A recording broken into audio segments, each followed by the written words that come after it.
I used to believe that if I just showed up faithfully enough, scripture would always feel peaceful and grounding and clear. And when it didn't, I assumed something was wrong with me. And it took me years to realize that the real issue wasn't my faith, it was my expectations. And that realization changed everything for me. Because expectations are quiet. We don't always notice them, but they shape how we experience God more. And they shape how we experience scripture and change in our lives. So before we step into this season of the Well-Read Bible Project, I want to talk honestly about why expectations can actually get in the way of receiving scripture the way God intends. Most of us carry expectations into our spiritual lives without ever naming them. And we don't say them out loud, but they are there. Like we expect ourselves to be consistent or expect God to meet us in certain ways. Or we expect every time we open the Bible that scripture is going to be peaceful and clarifying. Or if we're looking for change, we expect it's going to happen quickly. And so when those expectations aren't met, something subtle begins to happen inside us. Disappointment starts to set in. And disappointment, when it lingers, almost always opens the door to resentment. And then that resentment might turn inward. And we get frustrated with ourselves for not being more focused or more disciplined or more spiritual. Or it might turn outward and we quietly wonder why God didn't meet us the way we hoped he would.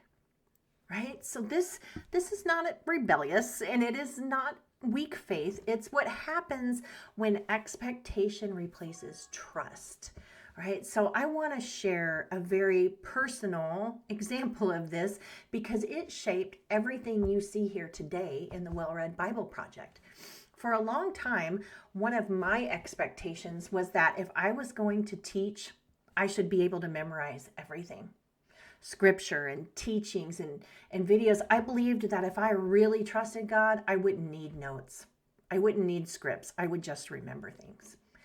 But I live with MS, and that means my brain does not work the way I once expected it to, right? Memory doesn't function the same way in my brain, and retrieval isn't reliable. And for a long time, I quietly kind of felt some shame for that.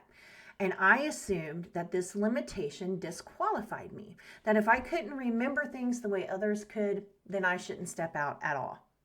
And then God gently confronted my expectation. He reminded me that the expectation wasn't faith, it was pressure. It was pressure I was putting on myself. And when I finally realized and released that expectation to God, and when I stopped demanding that my body and brain function a certain way in order to be used, everything changed. And that surrender is what gave birth to the Well-Read Bible Project. And it is often why you will see me reading from scripts I've written. Not because I'm disconnected or trying to perform, but because I stopped expecting myself to function outside the body that God gave me, right? I stopped expecting myself to function like everyone else that I see on YouTube or on TV. And when I did that, God met me there. And here's the thing, like, expectations, they're not neutral.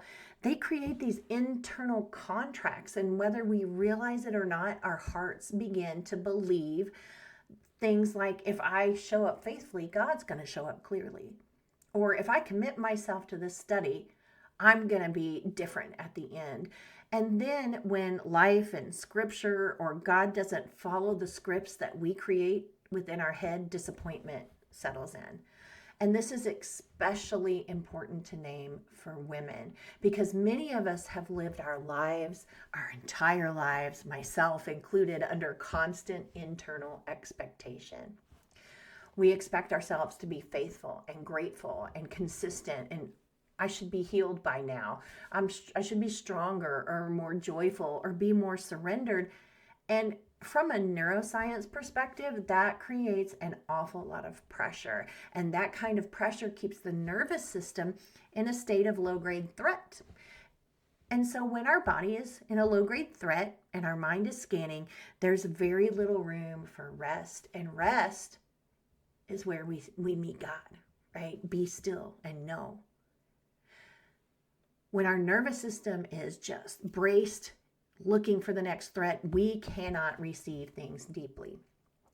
So when we approach scripture carrying all of that pressure, our bodies don't experience God as near to us. They experience him as another standard to meet, right? And that's not God's design. It never was. Scripture was never meant to be a performance space.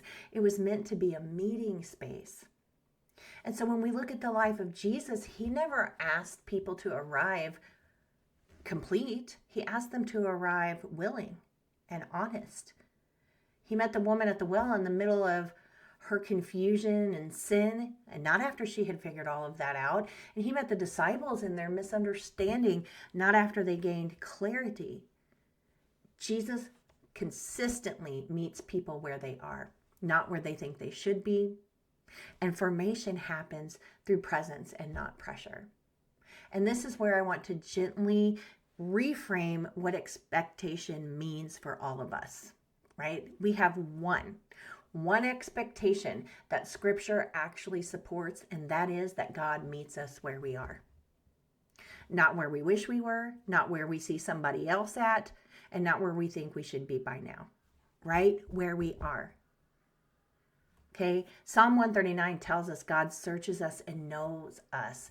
That word is an intimate word. It's relational. God's not standing over you with a checklist. When you open his word, he's present right there with you. So as you enter into the Well-Read Bible Project in, I think, one short week now, I just want to be really clear. I'm not asking you to expect more of yourself this year. And I'm not asking you to expect emotional outcomes or consistency or productivity or visible spiritual progress. I'm just asking you to show up where you are, as you are. And how that could look is one day you might be really focused and the next day really distracted. That's me. Or you might feel really peaceful one week and kind of resistant the next. That's okay. That's formation. It's in its movement phase, right? It might look like one day you can only read one verse where the next you can read a whole passage. All of that is okay. When we release our expectations, something beautiful happens. Disappointment loses its power. And when disappointment doesn't take root, resentment can't grow. Right? And when disappointment doesn't take root, we tend to not fall away. Instead, scripture becomes a place of safety again. And that is what my hope for you in 2026 is that scripture will become a place of safety and a place of relationship, not a place of expectation. It's going to be a place where God speaks gently and you're allowed to linger in his word and not feel pressure and trust that he is shaping you over time rather than trying to push yourself towards an immediate change, right? Because God does not rush restoration. He shepherds it. So if you're entering this season hoping to be different by the end, I just want to gently invite you to release that hope into God's hands. Not because change is not going to come, but because our formation happens best when we stop trying to control the outcome. The goal here is not to become a better version of yourself through effort, but to become more aware of God's presence in you through trust in him, right? So I'm inviting you to just come tired and distracted and uncertain and curious and even resistant if that's where you are. Just come because God's not asking you for performance. He's offering his presence, and that is more than enough. And I am so glad that you are here.